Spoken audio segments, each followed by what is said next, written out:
तर नमस्कार public, finally Nikhil सदगीरचं college चालू झालंय मित्रांनो. तसं कॉलेज चालू होऊन हप्ता झालाय मित्रांनो, आणि मला आज समजलंय कॉलेज चालू झालंय असं. कॉलेजला जायचं म्हणलं असे कपडे तर घालून नाही जायला लागणार. थांबा 2 मिनिटं. आता बघा बरं, तुमचा भाऊ दिसतोय की नाही एकदम टापटीप, एकदम ओके मध्ये.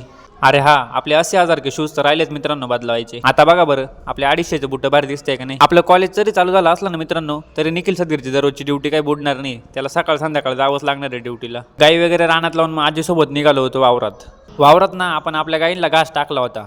आजी म्हणे माझा त्याला पाणी कोण भरील.